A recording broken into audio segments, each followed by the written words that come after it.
Hi and welcome to another episode with Lattice Training. Today I am lucky enough to have Molly Thompson-Smith with me on the sofa, and Molly is a really great competition climber. She started climbing in London and now she's Sheffield local here, along with a good training scene. So she's focused a lot on comps, she's been on podiums, and also in this past year she's really climbed a lot outside, ticking a lot of hard sport climbs in the Franken really quickly, 8C, 8B pluses, and also on-30 to 8B, which is not too shabby. So I'm lucky enough to be able to chat to her today a bit about her climbing and training. So I guess that was a really nice intro. Oh, thank you. That's good. Yeah, also I guess one of the main things I find really impressive with you, though this is not to take away from your other achievements, is following you on Instagram. It's really good training psych. Nice. Yeah, especially the fingerboard. No, yeah. Yeah. It was funny, I was having a gym session this morning and my S&C coach has nothing to do with climbing basically. And he was like, what's up with fingerboarding basically? And we were talking about one arm hangs on the middle edge, and he was like, so does it actually is it relevant to climbing performance? We were like, yeah, but it's mainly just a social media flex, isn't it? Yeah. So with your cup of tea. Yeah. Basically I really like that one where you're going along a line of beastmakers, locking and turning around. So basically I tried to do that just on a pull-up bar and massively failed. That was a surprise. I was like, when you think about something, you're like, would that work? And then it actually worked. And I was like, huh, yeah, okay, yeah, not bad. So before we kick off, have you always been good at fingerboarding? I'm intrigued to see where that started because it might be a social media flex, but you are really strong at it. Were you always that strong? Do you know what? I didn't really touch a fingerboard until I was 17 or something, or 18. So it was I waited quite a while. I'd done a lot of strength work when I was younger. That was really important, and yeah, that's a big part of why I'm quite a strong climber, all the foundational work I did when I was younger. But structured fingerboard training, I didn't really start until 2016, I would say. But I was pretty bad at the beginning, but then my gains were really quick and quite big. But I think I just adapt to training stimulus really quickly. That's just who I am. Yeah. So I'm quite lucky in that way. Good genetics. Yeah. yeah. Good fingerboarding genetics. I seem to not have the fingerboard genetics, but Some people just don't I'll keep working on it. Keep plowing away at it. But, and then I realised it was actually kind of a type of training that I really enjoyed doing. And I love numbers and it was very measurable. So I quite enjoyed that.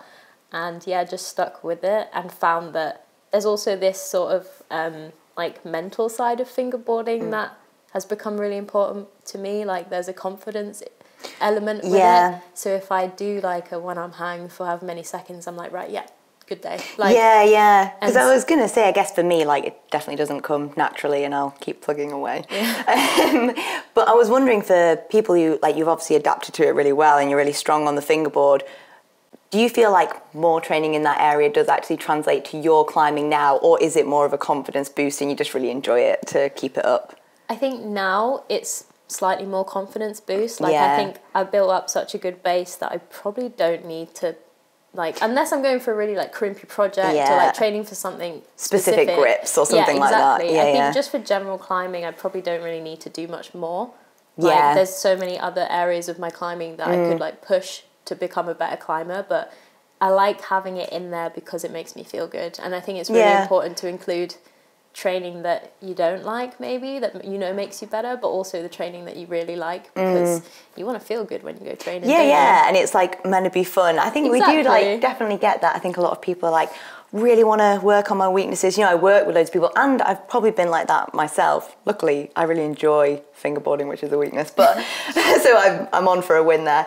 But I think there is a balance to be had because I speak to so many people and I guess they feel a little bit demotivated because if you're always focusing on stuff that is really challenging for you in that way, I think people can swing too far to that direction. For sure. At the end of the day, you like climbing. And you just want to get better at it because you like it. Yeah. So obviously your training is supposed to help make you better, but it's also you're supposed to enjoy it. And I think like the mental side of training is really important. Like as a comp climber, it's of course, or just a climber, it's important to work on your weaknesses, especially in comps when they're like, if you're weak at it and it comes up, it's very obvious. Yeah, and for sure. It's like, and you kind of get punished for it. Yeah. But so it's important for me to work on those weaknesses. But at the end of the day, like I can't work on them every day. Like, and I was talking to my coach even yesterday about this sort of traffic light mental system. Like I need a green light kind of emotional state to work on coordination or jumps. And then there are some that I can do with an orange light. And then there's also some trainings, or like if it's a red light, it's like, don't bother. And yeah, there are just some sessions, like gym sessions, I can just like smash out even when I'm annoyed or like not feeling it. But like there are some sessions where you've really got to be psyched for it, or I've really got to be psyched for it. And to get the most out of it as well. I guess that's the thing, like for most sessions, when you've got that sort of intention of different sessions, that's quite important to the outcome that you want to get, and you want to achieve those. I guess something that's quite interesting, like from that, because I'm really with you that I'm quite flexible in training, and I think it's something that maybe a lot of people within climbing could learn to do better, to be maybe a bit more reflective on like how they feel, like I guess you like traffic light system or just whatever system works for a person, and be like, you know what, I'm not feeling that today, because I see so much like it's written down, got to do it, like this is what training's about, like, and I think that flexibility there is really valuable. Something I'm quite interested though, often with competition climbs as well, because this is something I've like never done, is that on that day in a comp, you can't fully predict your traffic light system. Like, is there any element of like prep in that, of being like, you know what, I don't feel amazing today, but I am going to work on coordination jumps? I don't know, is that like part of your... That's a good point, and that's something I've talked about coaches with, and it's, I think it depends on where you're at in the season and your training. So for example, I feel like I've got a really long way to go with coordination in bouldering, especially like competition style. So for now, I'm happy with doing it on the days where I feel like I want to do it. But I guess as comps come closer, there'll be some days where I'm not so psyched, but I'll have to come up with strategies of how to just like push past that and get through it. And also, I guess with more like lead-based training where I'm more like experienced and comfortable, I'm like, just do it, because in a competition you don't have a choice basically. But there is that sort of, there's a different atmosphere at a comp where you don't mind that you don't have a choice. Like, I mean, comps are kind of like going to work for me, so it's like... You're comp ready, it brings out that in you, you're sort of like the readiness to just flip and give it a go. Like, you don't have a choice. So, there's no, like, I guess in training there is that choice. So, it's funny, I guess, like, I've not done comps, but I've done a bit of big wall climbing, and something I really like in it is that it pulls out of me these, I guess you'd call them performances, or these like mindsets where you're faced with a pitch and like, if you want to get to the top, like you have to climb this pitch. And if it was on the ground and I had the choice to walk away and try something else, I probably would. But being faced with that challenge and I guess sort of rising to it is a really satisfying part. Is that sort of part of competition that draws you to it in the first place? Yeah, I mean, there's that. I think we all miss comps right now, especially. But there's that kind of like one shot, you know? Yeah. It feels like it's everything at the time. Kind of, it's quite like interesting to put everything into one performance and it mean a lot. And that is quite addictive, I think, especially because when it pays off and when you're rewarded for it, like once you have that little taste, then it's like, oh gosh, I'm in now. And so, I think comps do have that special, like, draw for you, emotional draw that you can't really replicate. I mean, like, the big wall sounds like the exact same thing, really. Yeah, you're running out of food and water, like you've not got all day to hang around and like climb this bit. I don't know. Way more stressful. Oh God, I cannot imagine being in front of loads of people. I feel like you've already touched on loads of things I find really interesting, but something I'd quite like to know, just like as we set off, because I'm always interested, it's just like, what does a normal training week look like for you? I'm always intrigued, like how much do people do? Like, what do they do? What's your kind of setup? Yeah, well, for me, since I injured my finger, climbing is like less is more for me. So I used to climb like twice a day, 6 days a week. Yeah. And then I was like, whoa, that's a lot. That's a lot. And now I've realised that I don't need to do that much. And I think, yeah, maybe people think that we train like all the time. I think this is why I'm interested, because I think that, I guess a lot of people I speak to, and myself, you maybe base your perceptions of what training is off a lot of athletes that you might follow and find really motivating and inspirational. Yeah, but I think when you see those snippets, sometimes you don't know really what's going on. Yeah, let's not forget Instagram is like highlights, highlights, and like I can choose what I put out there. And I try to be honest and realistic, but most of the time it's like the more motivating, like hopefully inspiring kind of things. But yeah, I definitely don't train all the time. I probably do 2 to 3 days on. Yeah. And then take a rest day, and I'll have like maybe 2 board sessions a week, 2 comp bouldering sessions a week, and 3 endurance sessions, 2 gym sessions, maybe like 2 or 3 fingerboard sessions a week as well. So yeah, like, it's a lot, but it's not like day in, day out, all day. I guess it does. I just think it is quite useful to see that, because for people who really want to like progress and are often making it work around lots of other things as well. I think that it's kind of like cool to hear that, like, from someone who's like progressed so much, that like less is more sometimes. Yeah, definitely. And like I don't have another job to do at the same time, so I can really like make sure I recover in the time that I'm not training. I don't have like a job to go to or anything, so I'm really lucky that I can. And resting is super important for training as well, and recovery. So yeah, I do quite a lot of that. What do you do? Like, we might get onto some of the things that you do in your rest periods, but like in general, what do you find? Do you reflect on your climbing quite a bit and stuff like that, or do you try and like switch off from that? And that's like, you know, it's like mental break away from climbing as well, or do you watch videos like for the movement stuff? I don't know. I do a lot of like self-analysis and also analysis of other people's climbing as well.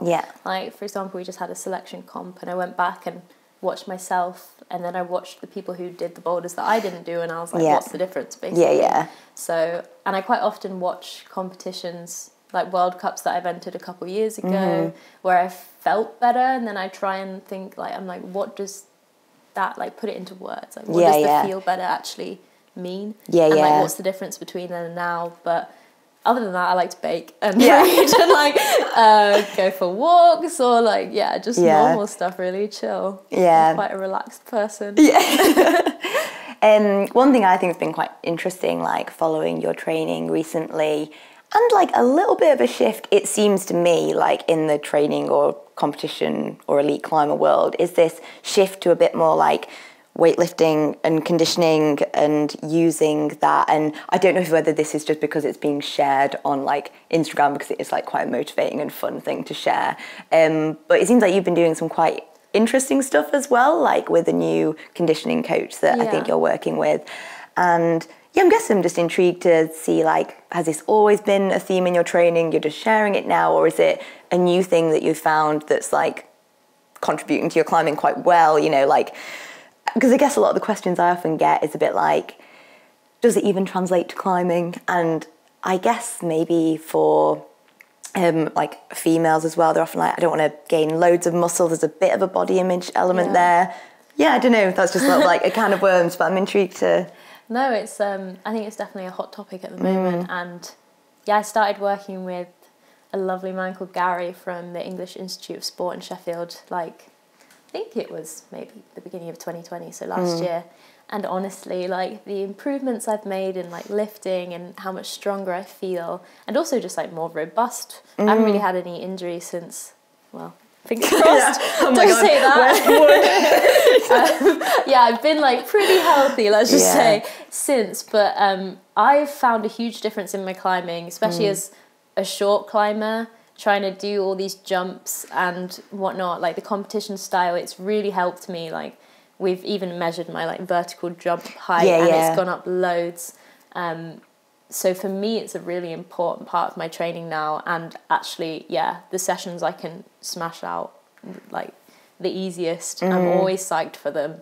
Another kind of numbers thing, I like to see the numbers go up and whatnot. But Gary's been super amazing to work with, and because he's not a climber, he offers really like valuable and interesting observations of climbing and what he thinks would be helpful for climbing, and yeah, stuff that I'd be like, oh yeah, like I never thought of that. Yeah, that's sort of more like just analytical sort of sports coach eye that like breaks down the movements and sees them as movements just as they would in any other sport, whereas maybe sometimes those climbers can look at movements and see them more as climbing. I don't know, rather than like seeing all these lifts in them. But actually, like if you look at someone spring off a volume on their lower legs, like you see that triple extension, you can imagine a deadlift like right there. Exactly. And I think for like as long as I've been climbing, it's like, how do you get better at climbing? You go climbing, which of course, like that's very specific and will help. But there's so much like accessory work and work around climbing that I think will make a huge difference to people's climbing. For me, I'm always like, what can I do off the wall that will help?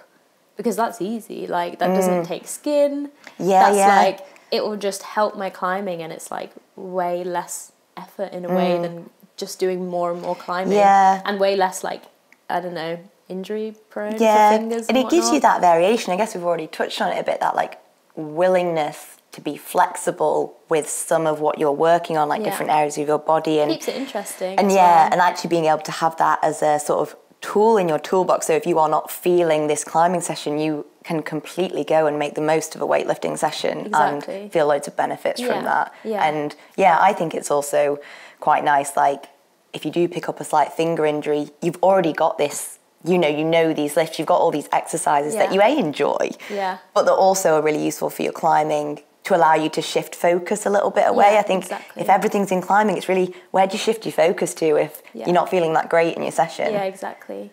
And for me, it's been kind of it's made me feel strong, which is really nice as well.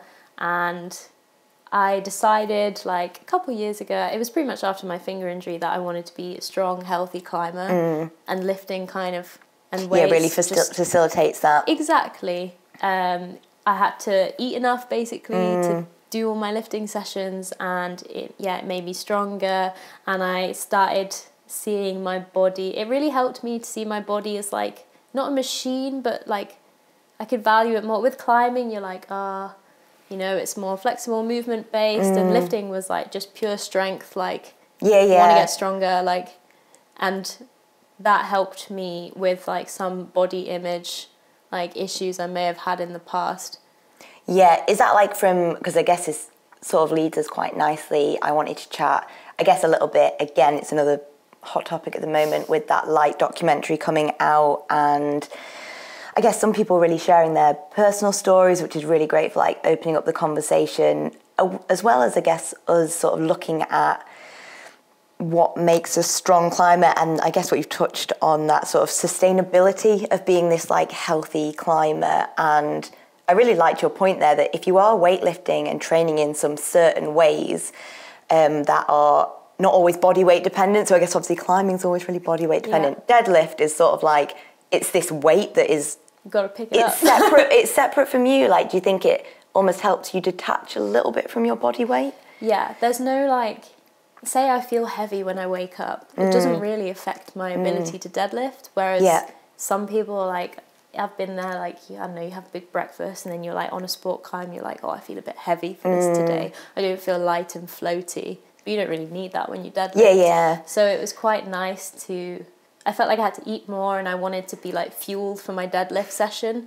I found the idea of being fueled easier to deal with when I was lifting than climbing. I think most people, I don't know, maybe they climb on an empty stomach or they want to feel light, but feeling fueled for climbing is kind of like it was quite new to me. When I started working with a nutritionist, it was like, I actually need to like make sure I have enough, so I'll climb better if I'm fueled for this. But before that, it was like, why would I do that?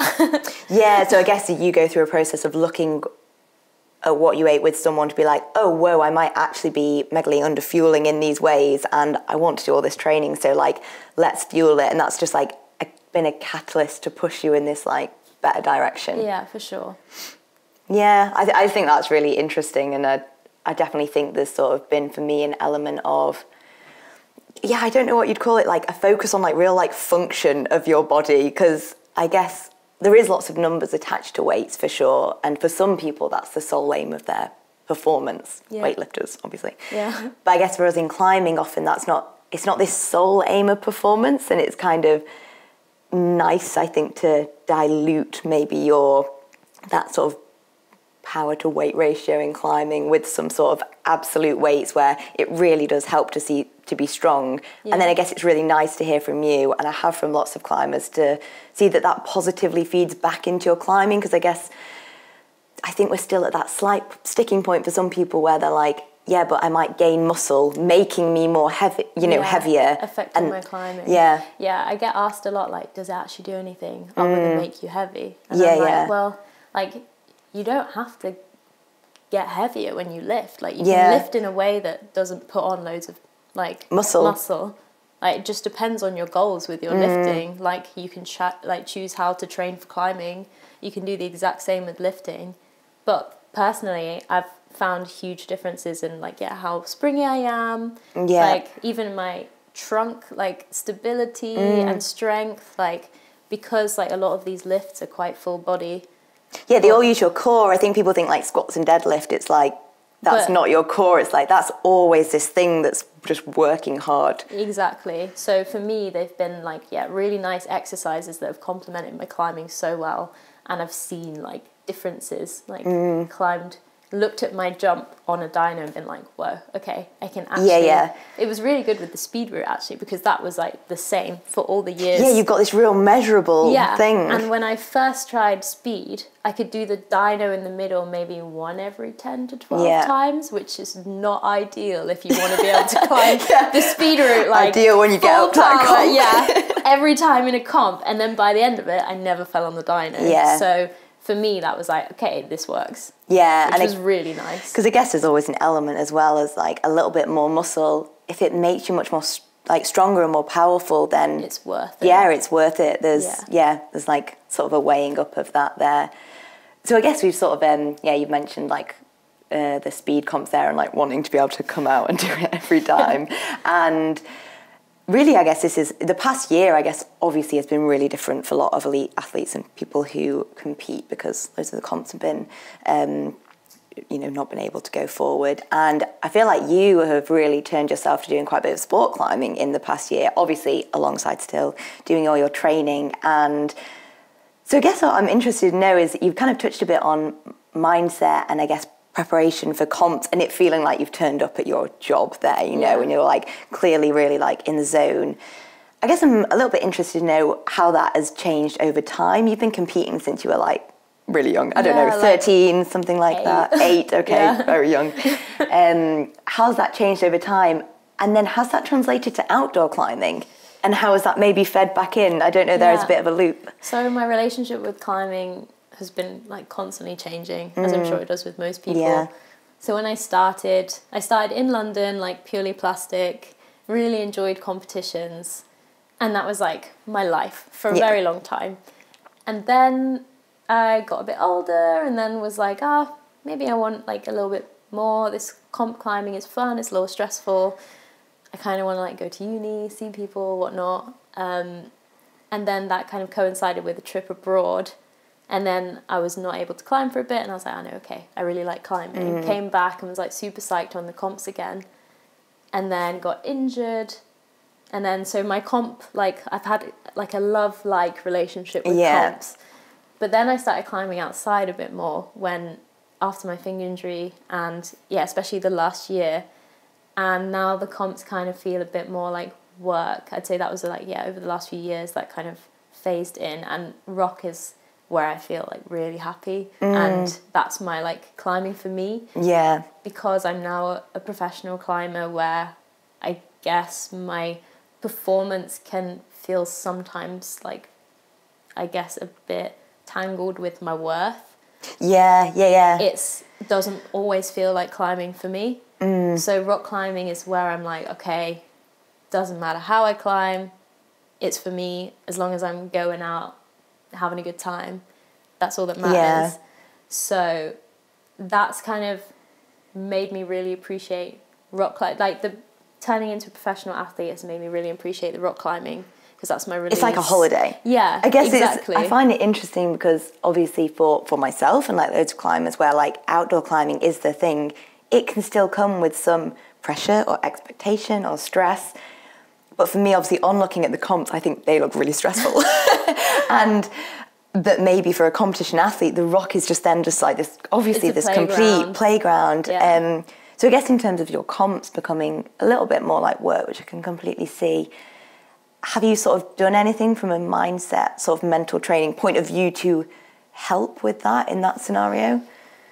Like, do they feel more pressured than they used to? I guess as GB climbing is currently becoming a lot more professional than it used to be, and now, things like the EIS are involved and UK sport, and we're getting a lot more funding because of the Olympics. So I guess a lot's changing internally, which is making, like, there's more money in the sport essentially, which means kind of more expectation and pressure for the athletes if you want to be on funded programs, which has definitely increased the stress of climbing in comps for me. I wouldn't change it. I still love it, but it's definitely become more stressful, and I have more expectations from other people and myself. So I used to get a bit stressed with climbing outside as a competitive little, like, I don't know, comp climber. I wanted to go and climb hard all the time. You kind of transferred that mindset to outdoors. And it was like, because I never really had much time to climb outside, this was my struggle at the beginning of last year. Every time I went out, I felt like I had one day, basically. It's like, I need to climb this because I'm not going to be able to climb outside for ages, because I used to only have like one trip a year or something at the end of the year. And so it's been learning to kind of relax a little bit more and be like, the rock will always be there. Like, you can always just come back, like, as long as you're having a good session. And so the kind of increase in pressure and stress from comps has kind of flipped the rock climbing expectations, and now I'm really chill on a day out, which is quite nice. It'd be interesting to see if that feeds back into your comps, you know, like a slightly more like, I don't know, maybe a relaxed sort of attitude to it. I think after climbing outside so much last year, and also just the whole situation of last year, doing the competition at the end of the year, I was lucky enough to go to Moscow. And I mean, that comp was a bit special because there was like an Olympic ticket on the line, so it was like more stressful than your average World Cup, I would say. But I was so just like grateful to be there, and like a real appreciation. And so it wasn't actually that bad. So maybe you're right. And after the last year and a bit, and now being in Sheffield and feeling like I have the rock on my doorstep again, maybe that relaxed feeling will kind of filter into my comp head. It would be nice. Is there anything you do like in those moments? I guess like it's quite different for me because I'm an outdoor climber and maybe like trad climbing. So for me, there's some things I sort of use in certain moments that are stressful, or I'm scared, or maybe if there's some sort of like, you know, I might have failed to some degree, whatever you want to call failure, you know, I might have not met my expectations for a day. There's certain things that I do to help me in those scenarios. Have you found anything like that really helped you in those moments in comps? Or I guess it's funny because obviously in the lead it's a bit more like one go, but in the boulders you might be trying and having failed attempts and then needing to regroup back on the mat, and the lead is maybe a lot more loads of focus in that moment, in that one attempt that you have. Is there any things that you use in that time? So I've like previously struggled with bouldering. I still feel like a bit of a newbie when it comes to bouldering, just because I feel so experienced in lead that like the contrast I think exaggerates that. But I guess a recent kind of tactic for me is I realised I would carry my frustration from a boulder basically the entire way through the round, and that is not helpful. So you generally have 5 minutes on, 5 minutes off, and I would allow myself 3 minutes in my 5 minutes rest time to be as frustrated as I wanted to be. To be like, I shouldn't have fallen on that last hold. Everyone's going to do this boulder, whatever negative self-talk I need to have. And then the next minute is like the reset, like, okay, I'm leaving that behind me. And then the last minute is like the prepping for the next boulder. So I've kind of tried to implement this into my kind of comp strategy, just because I think it's the same with not allowing myself to feel the way that I feel like in day-to-day life. I find it creeps back up on you. Exactly. And so acknowledging and appreciating my feelings and kind of like, just accepting them is so much better for me than just trying to push them away. Yeah. Especially when like you don't really have time to have that in the back of your head and like be like fighting with it throughout the round. So yeah, to just like be like, yes, I'm annoyed, I should have done this, all the should, shoulds, woulds, whatever. Yeah, shoulda, coulda, woulda. Yeah, and then just like be like, okay, I'm closing that door. I find it a lot easier to just put it to one side and then like come back to it after the comp if I need to. But by that point, I'm a little bit more rational and I can like analyze it. I try to analyze it, but like take from it the useful. There's no point being like, I should have done this. That doesn't help anyone. Yeah. So for me, that's been quite good. For lead, I guess like when I was younger, I used to tell myself that pump didn't exist before I climbed. Complete denial. Complete denial. And I was like, it's just in your imagination. And like maybe it worked a little bit. But now I guess I just try to remind myself this is what I love. Especially after a bit of time doing combined where I had to do like disciplines that I didn't love so much.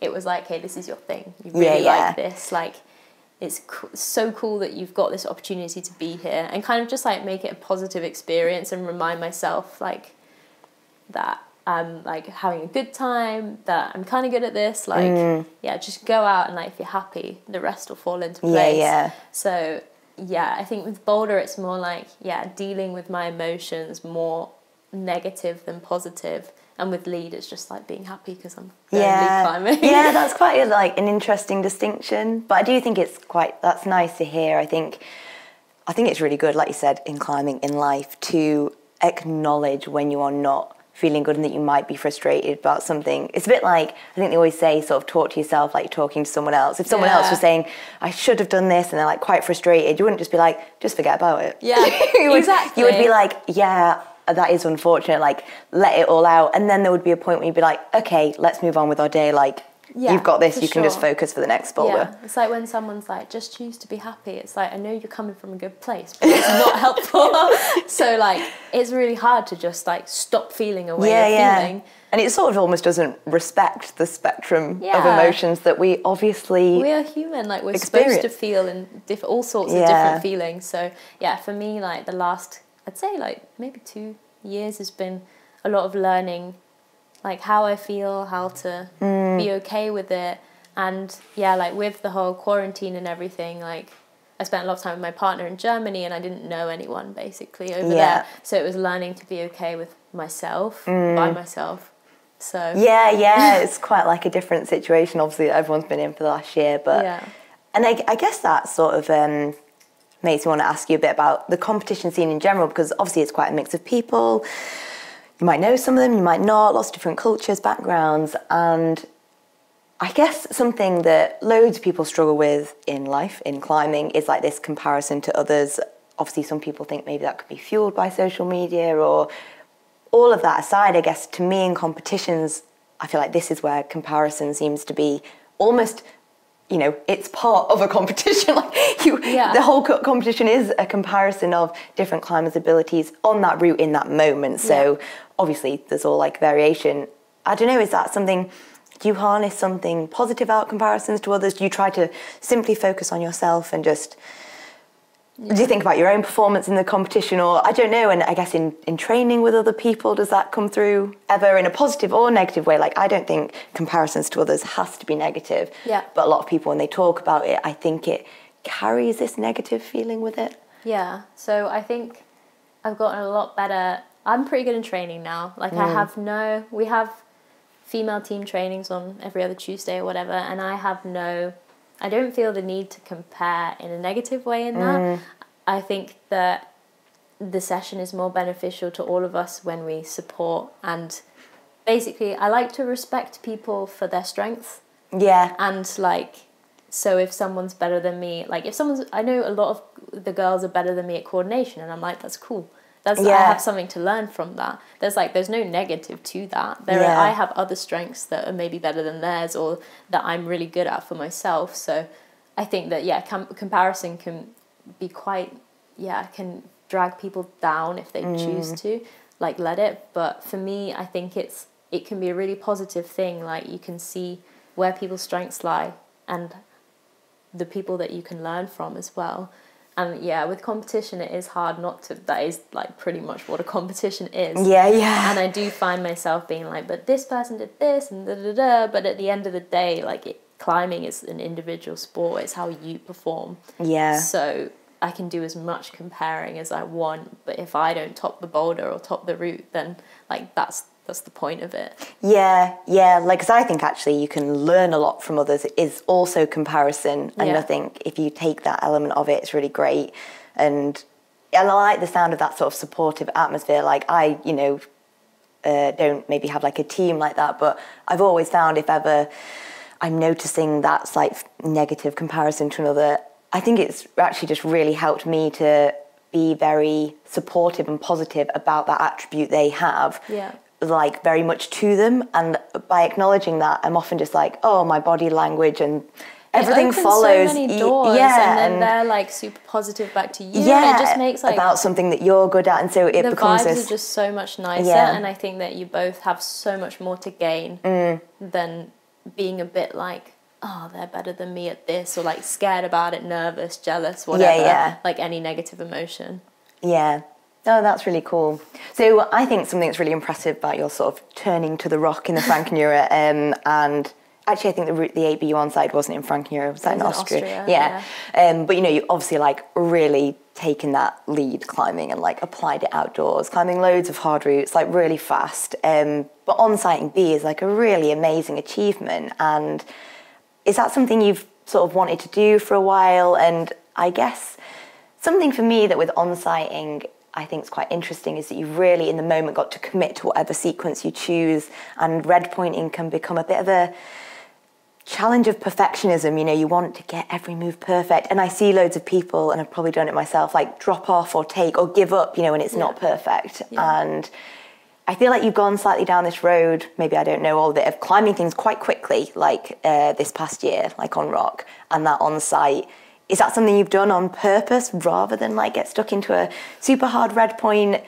And I guess do you think you've developed that sort of winging it and that balance between perfectionism and, you know, just committing to a sequence? Yeah, so like I was always terrified of climbing on rock basically, and it took me a long time to feel confident. I'd say last year was probably maybe the first like significant amount of climbing time where I was like, yeah, I'm cool above a vault.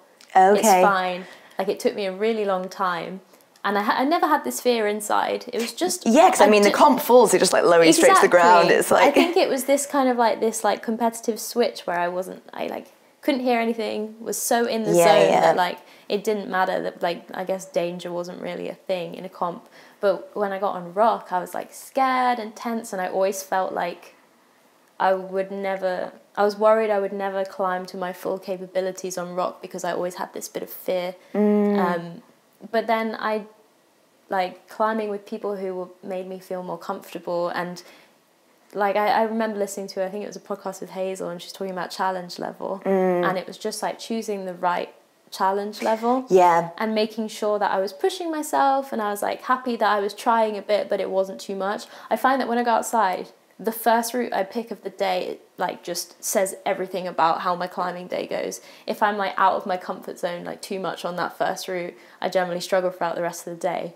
But yeah, this last year I just wanted to climb a lot because I felt like the amount of years I've been climbing, I hadn't done much rock climbing pretty much. So I wanted to build up quite a big base, but then again, I always like to push myself. So I wanted my base to be up here.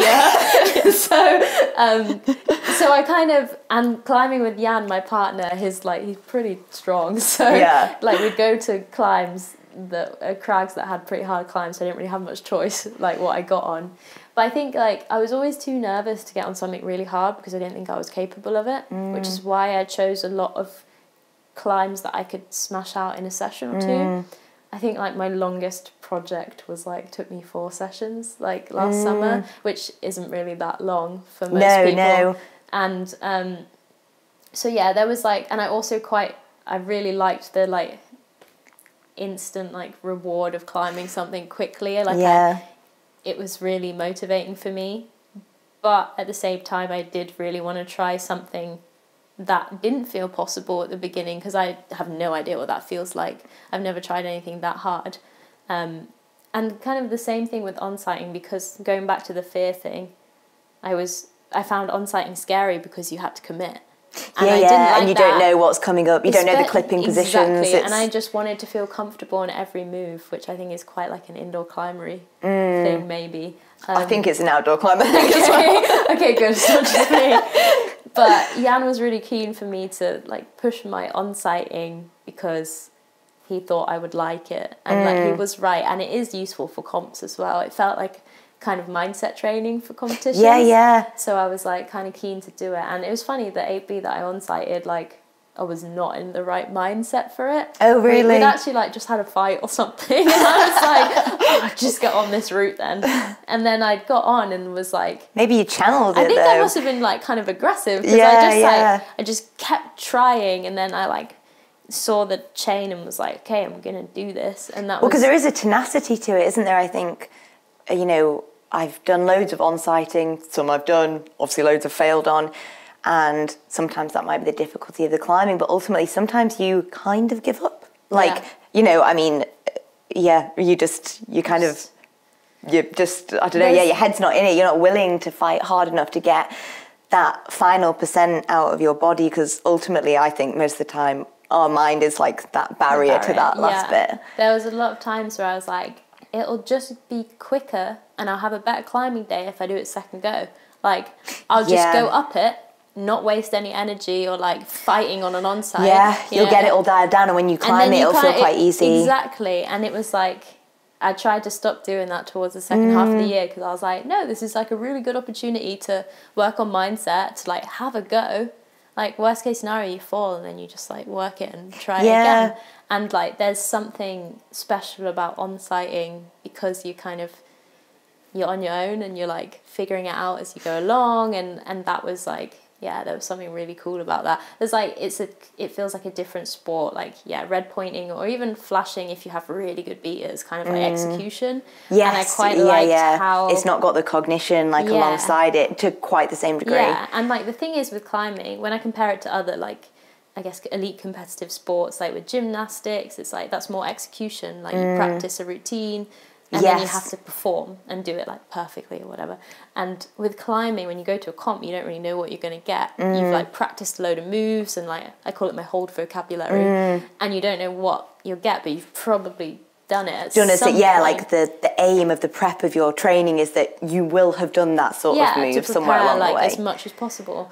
And then I guess with on-sighting, it's like the purest form of like, you don't testing know. all of that. Exactly. It's this stage, There's isn't like it? no execution involved. It's pure like try hard, just like figure it out. Like, so. And like when you move on the next moment, like something I have like worked on with on-sighting is to, you know, you might not do every sequence perfectly. That's fully, you've got to accept that. And when you've done something and you think, I did not do that very well, and you get to some slight rest or a moment where you can like take stock, it's like, don't be stressing about the fact that you did that not so well and that you're a bit more tired and like that bit looks hard coming up. I feel like you really have to stay just present in that moment. It's funny, like if I on-site something or fall at the top of an on-site and I come down, they're like, so how was it? I'm like, I don't know. Like, I don't know. I couldn't tell you what sequence I used pretty much because I'm so just like every hold like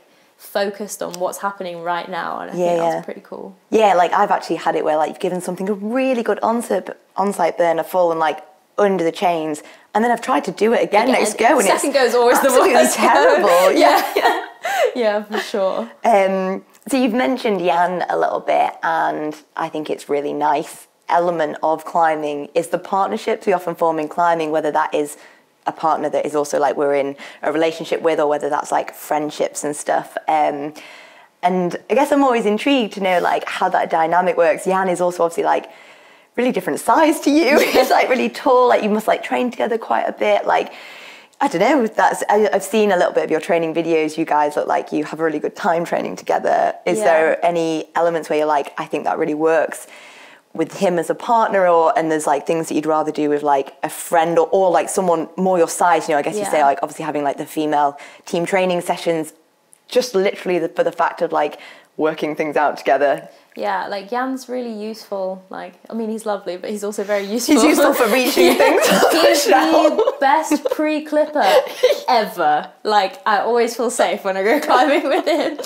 Like, that is his, like, and brusher for boulders. But he's really useful because he's been climbing for so long and he's done like so many competitions, and his like foundation of movement is so good that he's really helpful when it comes to comp style bouldering. Like, as someone who's not as experienced, he can offer me like really good advice, and he can look at me and just tell exactly like what it is that I need to change.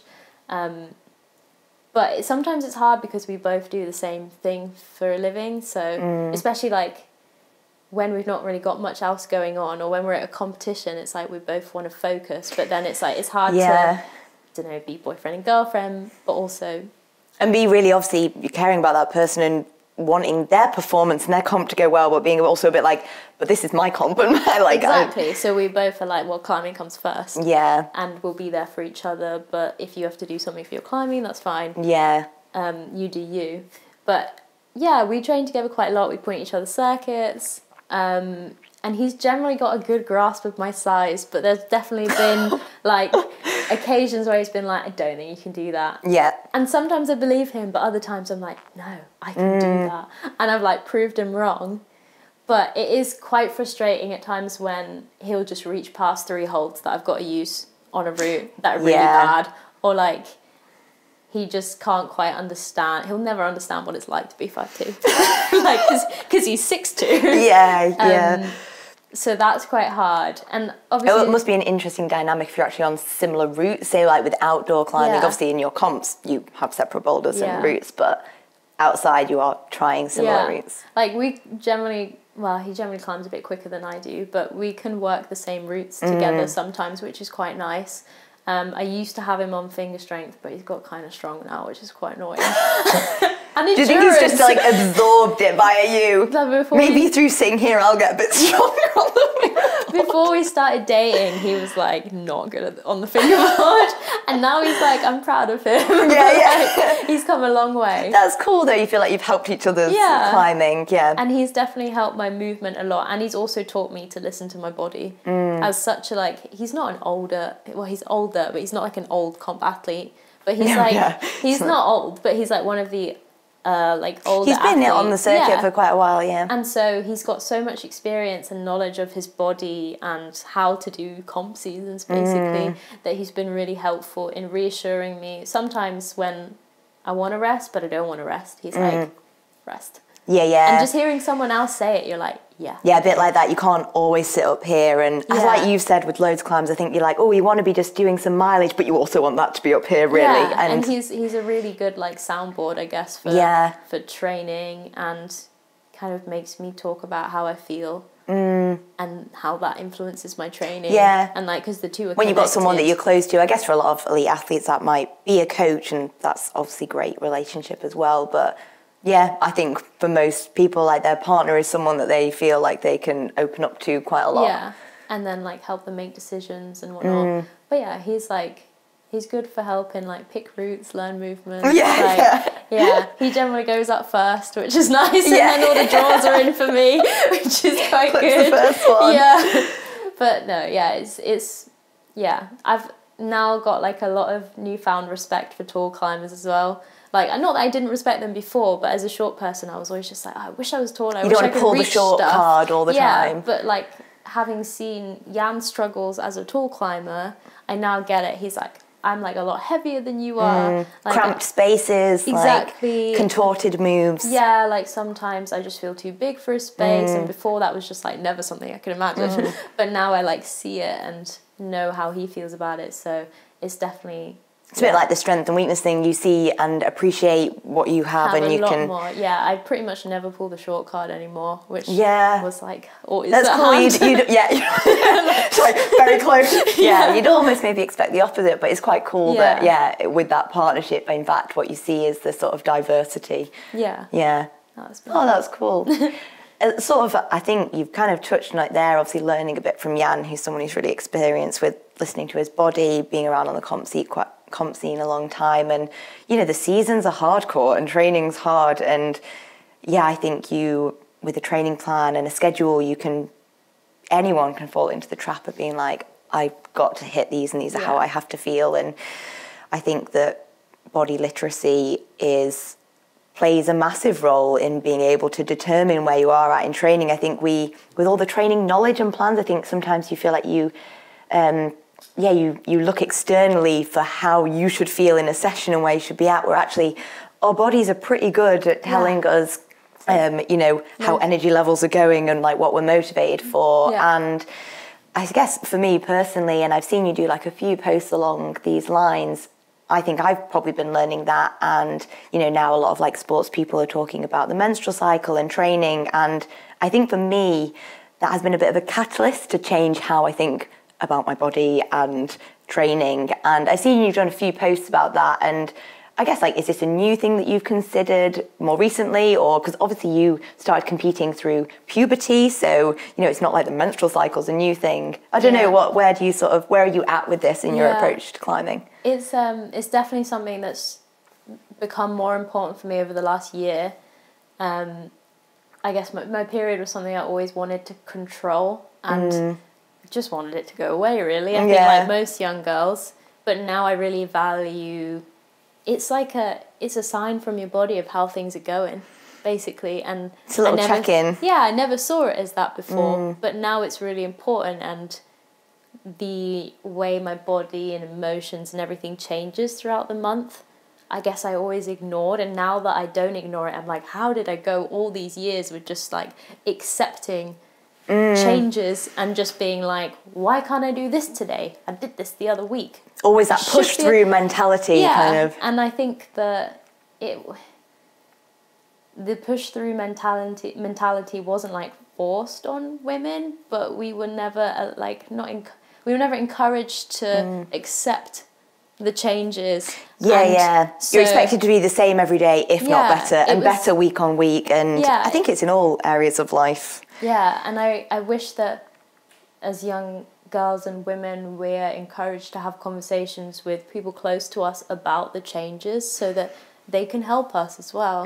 Like talking to Jan about my cycle made such a huge difference in our relationship, because he could be there for me on the days where I felt more scared or angry, or like if I was just more angry one day, he would know it wasn't his fault. He would know to be a little bit kinder to me. Or if there are days where I feel like way less coordinated on the wall, and I'd be like, I don't understand.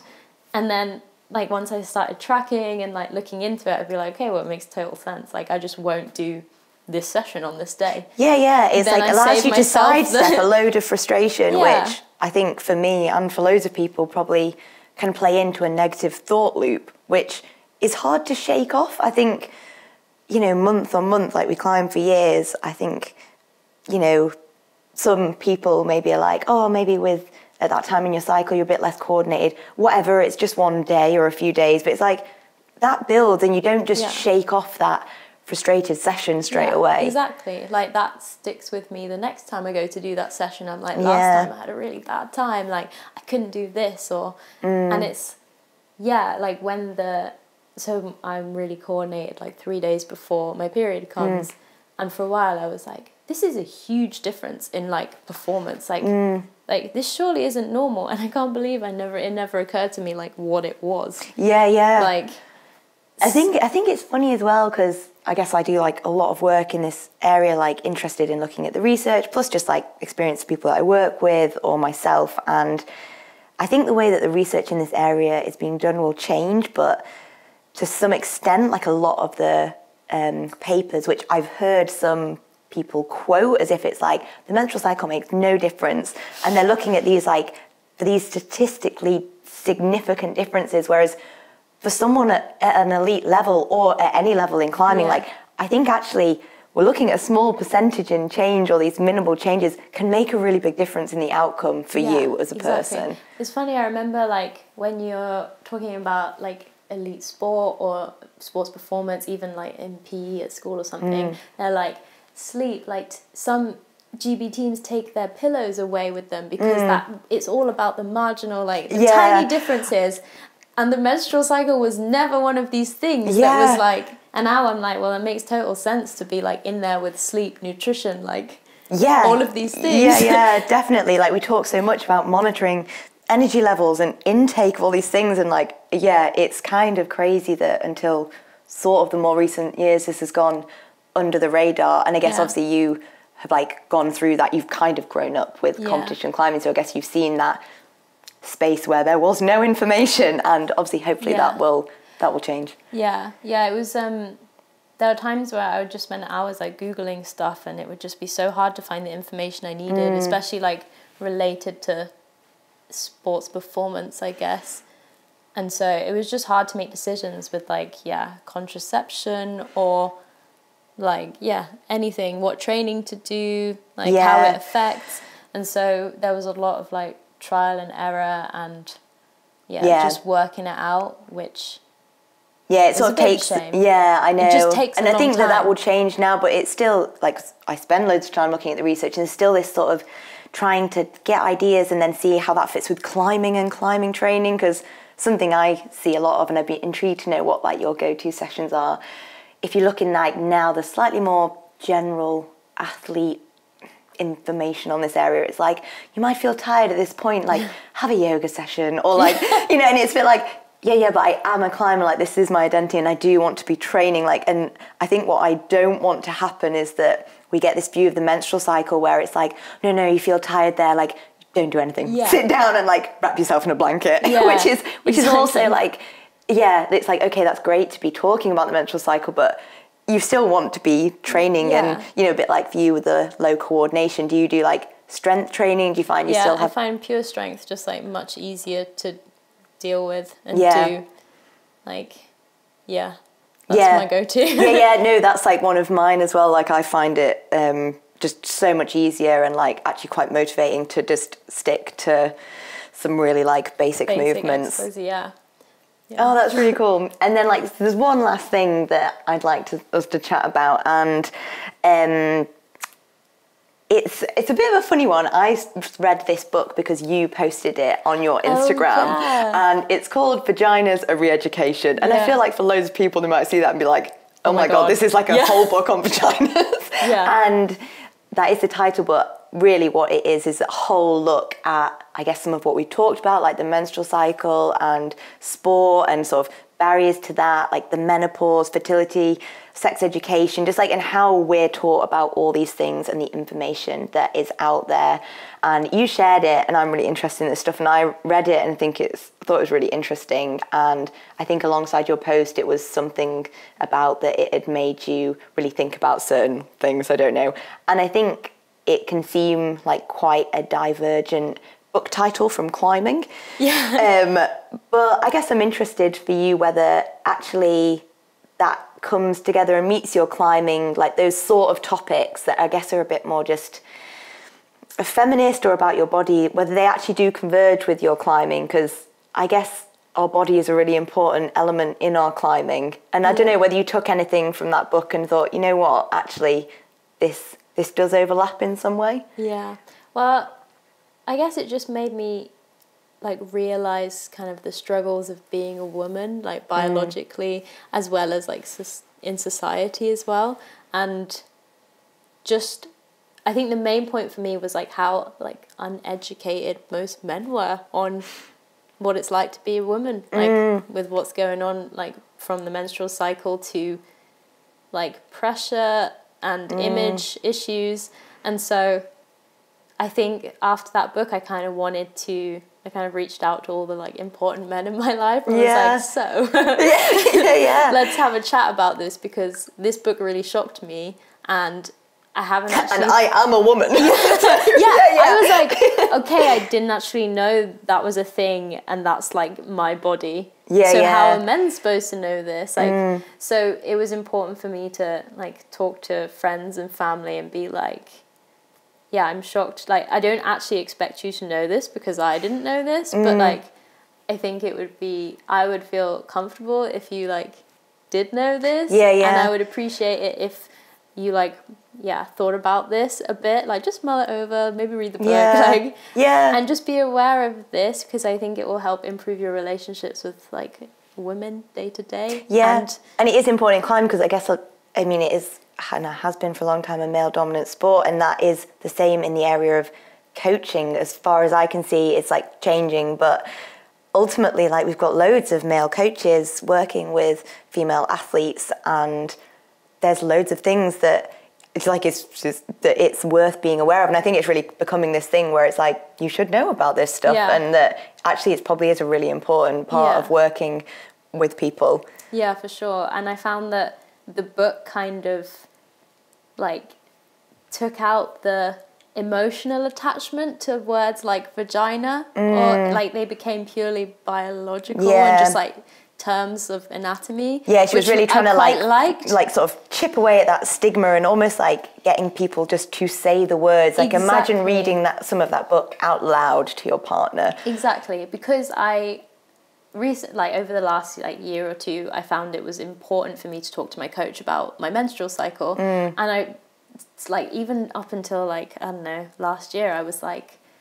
my period, Yeah. And I was like, why? Yeah, why especially because I think the problem with the period is that it makes you think it's these 3 to 7 days, when it's actually this whole cycle with lots of different hormonal events throughout it and lots of different changes.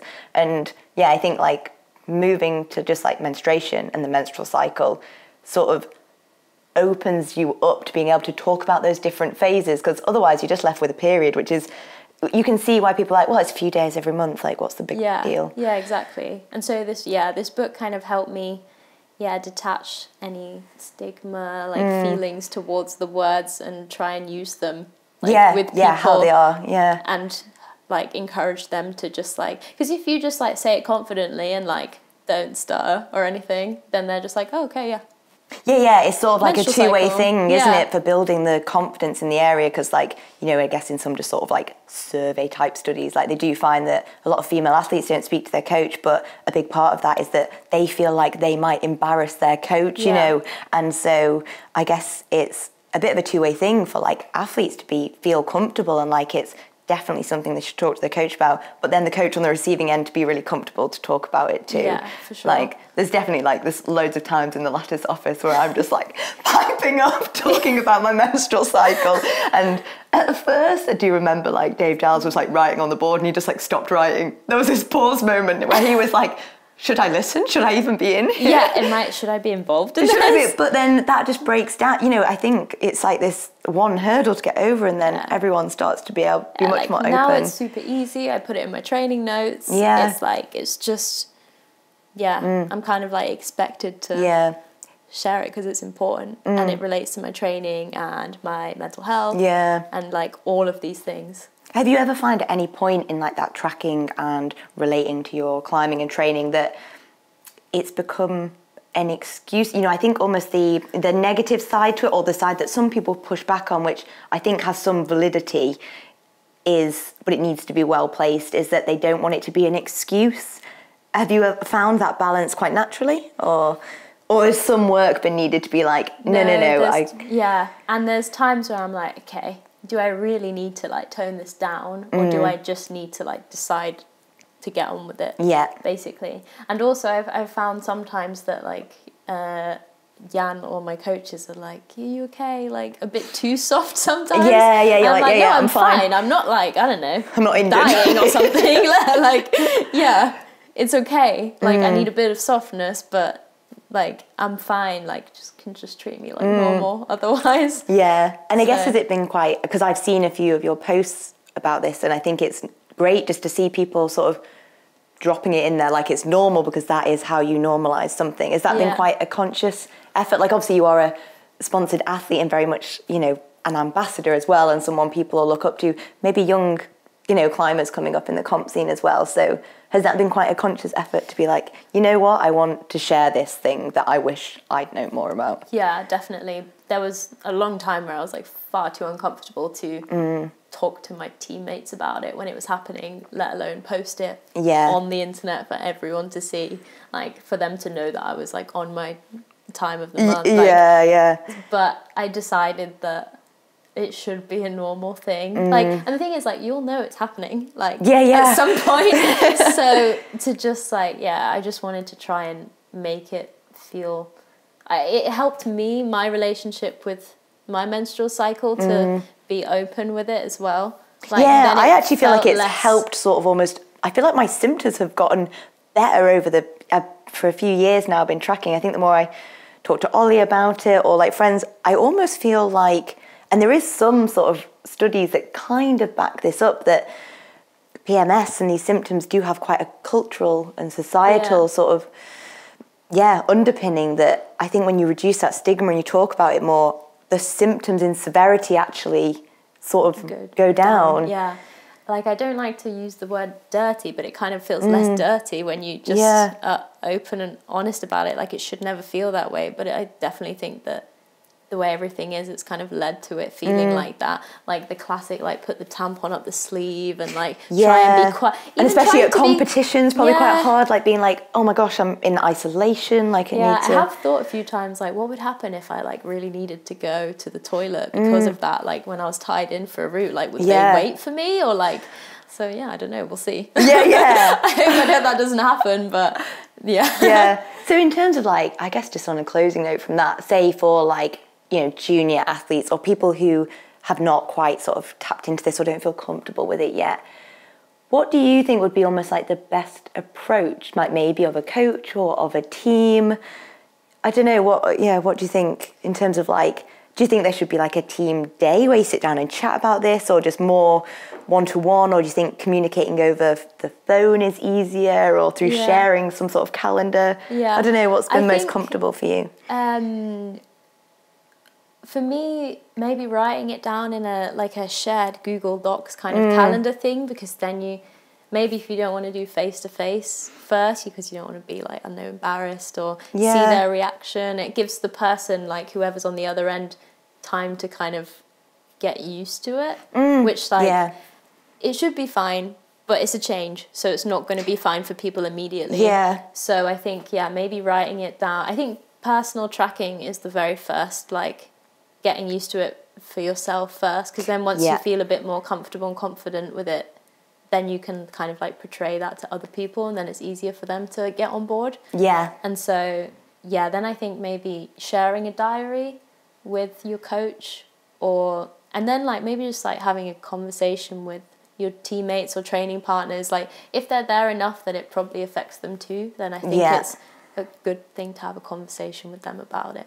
Or just even if it's like, hey, like, I don't know, on this week in the month I might be a little bit more sensitive, so if you could like tone down the bants for a bit, or just like we've all been there when someone's bantering with like, you and then you're just crying. Today.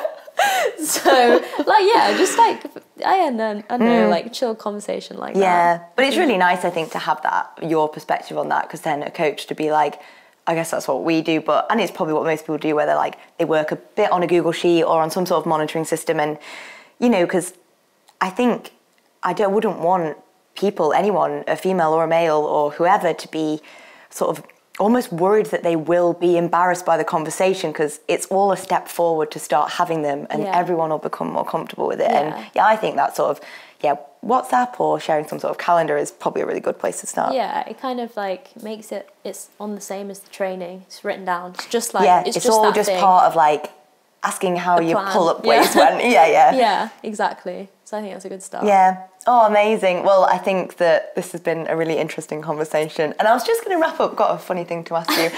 I know that we didn't actually really talk about it. I think you're actually studying nutrition a bit alongside. So you did say you sort of don't have necessarily being an elite athlete is your job, but you are studying nutrition alongside it, which I imagine has played into your whole journey with nutrition and fueling your training. Is there anything in particular that you've learned from that that's like changed what you've do like whilst you're studying? I mean, I'm still like halfway through my course. I'm doing the same course that Mina did. She said it was really good. Diploma, but most recently I've been talking about adherence to like nutrition diets, and like I think you just have to get the person on board, which has been quite interesting. And like, nutrition is so individual, and you just have to make sure that, you're giving your client or whoever you're working with like what they need, and there's no point like giving someone a diet. It's kind of the same with training. I was just about to say, I think adherence with training is like, yeah, if they're not interested, they're not motivated, there's no point. And that kind of making like kind of eating the same as training was quite nice. Like it just made it a bit easier for me. Yeah. And maybe almost carrying over that, you know, you've really obviously got it dialed, your approach with training, to just carry over that to nutrition. And I think probably a lot of climbers would be in a good place if they did that, because what I see is that they apply slightly different rules to the two. Yeah, and it's like what works for one person doesn't necessarily work for you. I think climbers are really good at looking at other people and being like, well, this person does this, or only eats this on a day at the crag, and doesn't eat, or I didn't see them eat this or whatever. And I think, it's just important to think about like what's going to work for you, whether you're actually going to stick to it. There's no point doing something for a day and being like, oh no, I couldn't do that. Like, definitely. So I think we see it in the world of training a lot as well, like with seeing what other people do, or like research. They're a bit like, the research doesn't say that, and it's like, how do you feel? Like, does it work for you? Or it's like, the research doesn't back up this thing, but I feel like it works for me. It's like, what are you going to trust and go with? Yeah, exactly. Like my coach says, it's good to be data informed, not driven. Yeah. So. I think like, and I like research and I like other people's experiences, but ultimately it's kind of like you want to sort of pick all bits and then go with what you feel. Exactly. But what I do see you sharing is some funny porridge recipes. Oh gosh, yeah. And I looked at some of them and been like, Yeah. Like, what's your favourite one of the weird ones? Of the weird ones.